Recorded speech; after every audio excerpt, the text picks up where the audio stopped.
today over at HartmannReport.com is a short one today. It's titled, "Is Cruelty Ron DeSantis' Trademark?" And I tell the stories of a number of Floridians. Start out with Rosaline. She's a 60-year-old Floridian who hopes she doesn't get seriously ill because she'd be wiped out by the increase in her already burdensome medical debt. She has no insurance and she won't qualify for Medicare for another 5 years.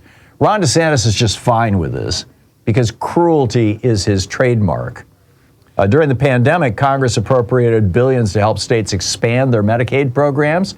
That money is coming to an end in the next few months, meaning that Florida, which has refused to expand Medicaid in the first place, even though federal subsidies, the federal government pays 93% of the cost, Florida is set to throw another 2 million or so residents off their only possible source of health insurance.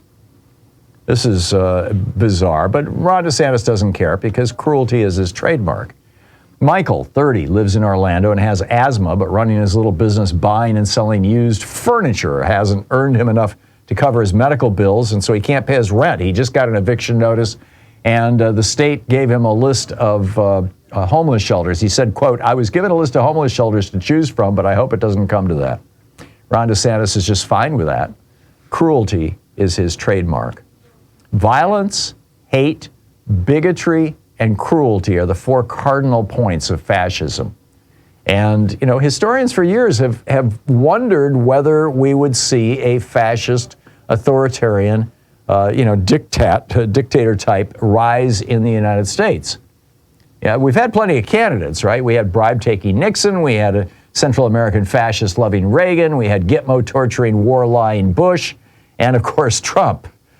But with Ron DeSantis, we may finally be facing an all-American politician who actually has Mussolini's guile and ruthlessness and willingness to see people die to advance his political career, all while being smart and educated enough to avoid the buffoonishness of Trump that's so easily, caricatured and made fun of.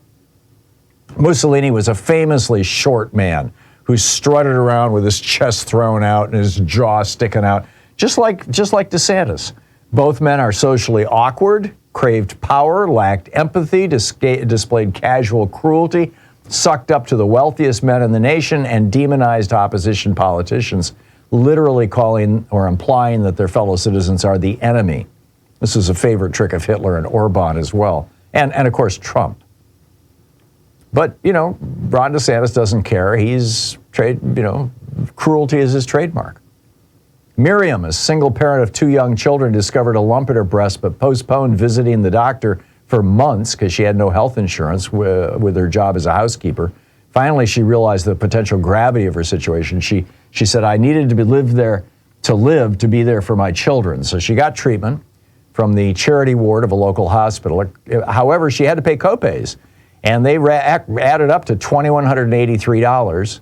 Then she lost her job in the pandemic. And now she's behind in the $200 monthly payment. She still owes $1,783. And now she's in collection. And she's afraid of what's going to happen when the court comes for her. But Ron DeSantis is just fine with this. Cruelty is his trademark. George Washington warned us about people like Ron DeSantis.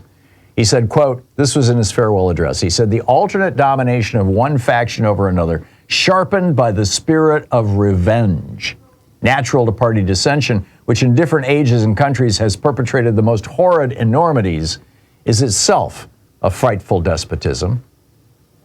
George Washington went on to say, "But this leads at length to a more formal and permanent despotism. The disorders and miseries which result gradually incline the minds of men to seek security and repose in the absolute power of one individual. And sooner or later, the chief of some prevailing faction, more able or more fortunate than his competitors, turns this disposition to the purposes of his own elevation on the ruins of public liberty."